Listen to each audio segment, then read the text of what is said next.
పుస్తకం తెరిచి చూస్తే ఆ చరిత్ర నీది కాదు, అందులో ఉన్న చరిత్రకారులు నీ వాళ్ళు కాదు, ఆ చరిత్ర రాసింది నీ వాడు కాదు. నీ చరిత్రకు ఆనవాలైన వాటన్నింటినీ తుడిచేశారు. నీ చరిత్ర నీ ఇంటికే పరిమితం చేశారు. నీ చరిత్రను నువ్వెక్కడా చెప్పుకోలేనటువంటి స్థితిని ఏర్పాటు చేశారు. నీ చరిత్రకు వక్ర భాష్యాలు చెప్పారు. నీ చరిత్రకు చెదలు పట్టించి చిత్తబుట్టలో పడేశారు.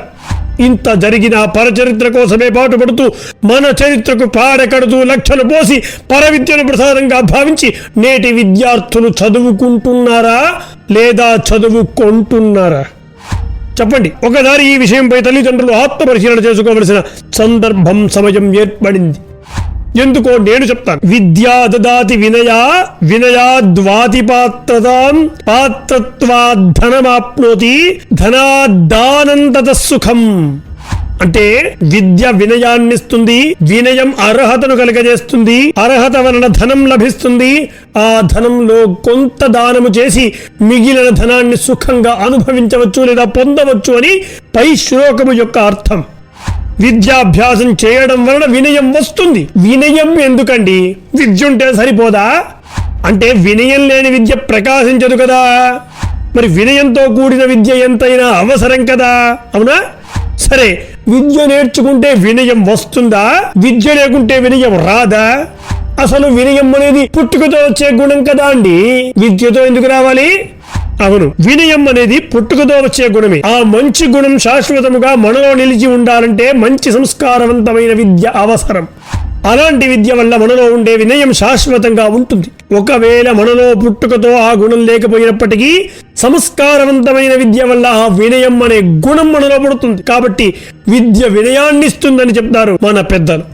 మరి వినయాన్నిచ్చే విద్య కావాలంటే అది కేవలం గురువు వద్ద మాత్రమే లభిస్తుంది. తను స్వతంత్రంగా అభ్యసించే విద్య అహంకారాన్ని కలుగజేస్తుంది. గురువు వద్ద అధ్యయనం చేసే విద్యలో ఆ అహంకారానికి తావు లేదు. అందువల్లే గురువుకు విద్యకు అంతా అవినాభావ సంబంధం ఏర్పడింది.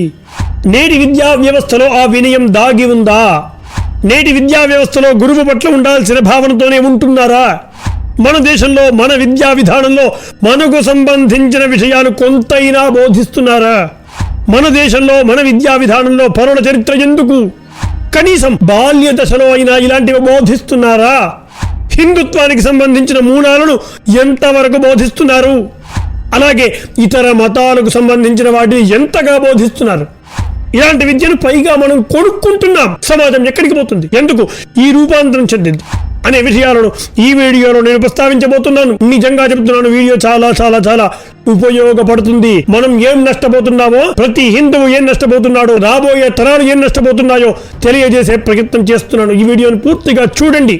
మీకు కూడా ఎప్పుడో ఒకప్పుడు ఇలాంటి ప్రశ్నలే తలెత్తి ఉంటాయి. కనీసం వాటన్నింటికి సమాధానం దొరకకపోయినా ఆ అకృత్యాలైనా ఏమిటో తెలుసుకునే ప్రయత్నం చేయండి. వీడియోని 10 మందికి పంచండి. నేటి కాలంలో విద్యను కొనుక్కుంటున్న విధానాన్ని ఇలా నియంత్రించుకోవాలో అందరికీ పంచుకోండి. అందరూ కూడా వీడియోని ఎక్కడా కూడా స్కిప్ చేయకుండా వీడియోని పూర్తిగా చూసి విషయాన్ని తెలుసుకుంటారని ఆశిస్తున్నాను, అభ్యర్థిస్తున్నాను. ఇక వీడియో చూసిన తర్వాత ఖచ్చితంగా మీకు సందేహాలు వస్తాయి. వచ్చే సందేహాలను మరియు మీ అమూల్యమైనటువంటి అభిప్రాయాలను దయచేసి కామెంట్ రూపంలో తెలియజేయగలరని అభ్యర్థిస్తున్నాను. ఇలాంటి ధర్మ సంబంధమైన విషయాల కోసం దయచేసి ధర్మం టాపిక్స్ సబ్స్క్రైబ్ చేసుకోగలరు. ఇక వీడియోలోకి వెళ్లే ముందు నా చిన్న అభ్యర్థన, వీడియోని లైక్ చేయండి. ఈ 3 చేస్తేనే మన ధర్మ సంబంధమైన విషయాలను యూట్యూబ్ కూడా 10 మందికి ప్రచారం చేస్తుంది. నా అభ్యర్థనను మన్నిస్తారని ఆశిస్తూ ఇక విషయంలోకి వెళ్తే, శ్రేయాన్ స్వధర్మో విగుణః పరధర్మాన్ స్వనుష్ఠితాత్ స్వధర్మే నిధనం శ్రేయః పరధర్మో భయాపహః.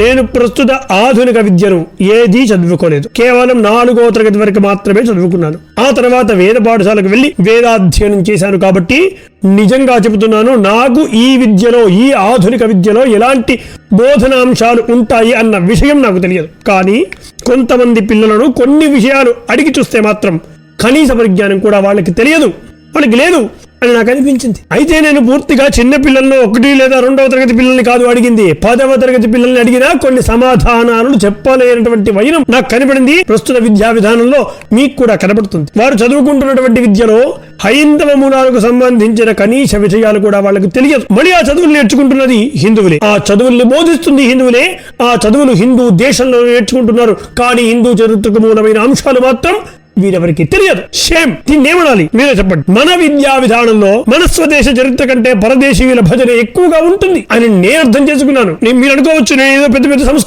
సంస్కృత శ్లోకాలు మరేమో అద్భుతాలు కాదు అడిగింది. భోజరాజు గురించి ఏమైనా తెలుసా అని అడిగారు. ఆయన అంటే కూడా తెలియదని చెప్పారు. ఇది ప్రస్తుతం 10వ తరగతి చదువుకుంటున్నటువంటి కుర్రాడు చెప్పినటువంటి వైనం. రాను రాను మన విద్య ఎలా అవుతుందంటే, చంద్రముఖి సినిమాలో క్లైమాక్స్ అని గుర్తుంది కదా మీకు, జ్యోతిక తన స్వరూపాన్ని పూర్తిగా మర్చిపోయి చంద్రముఖిగా మారిపోతుంది.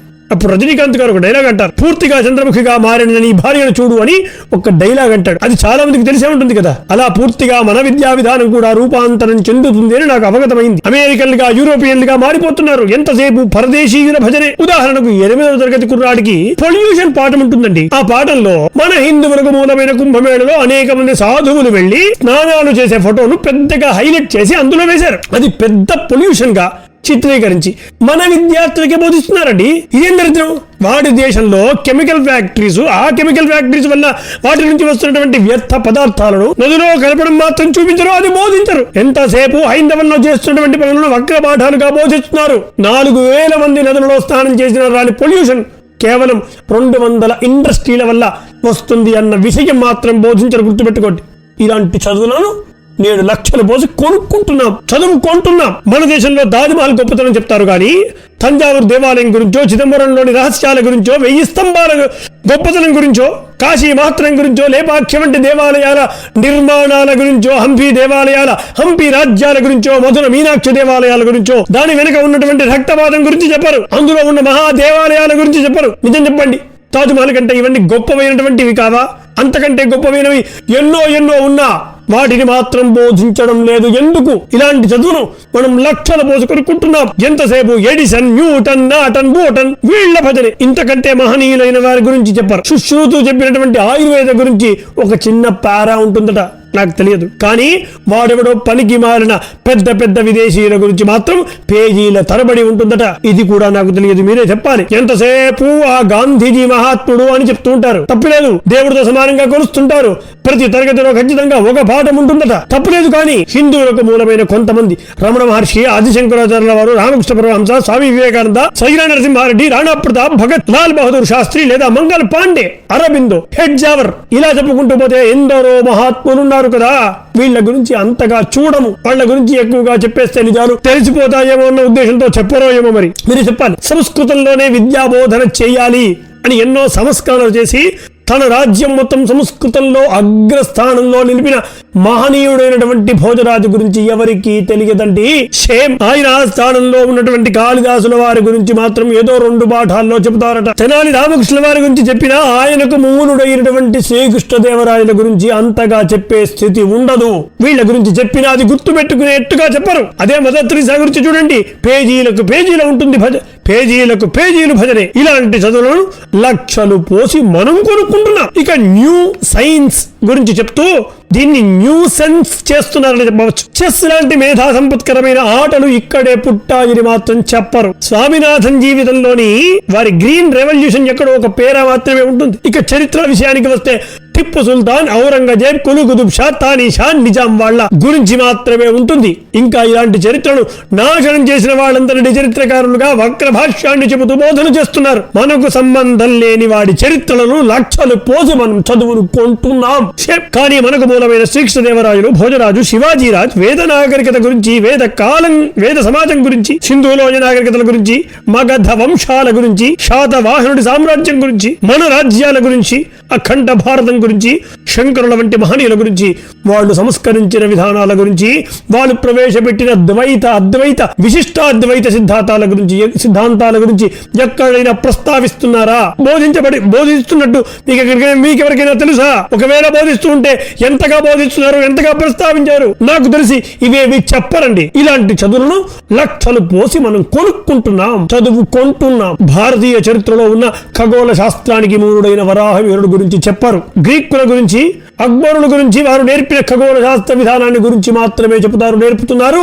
గ్రీకుల సంఖ్యావాడము మిలియన్లు లేదా 10,000తో ఆగిపోతుంది. అలాగే రోమన్ల సంఖ్య కూడా 10,000తో ఆగిపోతుంది. కానీ ఒక్క కల్పం అంటే ఏమిటో, ఆ కల్పానికి ఎన్ని వేల వేల వేల సంఖ్యలలో సంవత్సరాలు ఉంటాయో ఆ సంఖ్యా ప్రమాణాలు ఎవరు బోధించరు. ఎందుకంటే ఇవి అధ్యాపకులకు కూడా తెలిసి ఉండే అవకాశం లేదు. వాళ్ళేమైనా తెలుసుకునే ప్రయత్నం చేస్తే కనీసం విద్యార్థులకు బోధించవచ్చు. కనీసం ఆ ప్రయత్నాలు కూడా చేయట్లేదు కదా.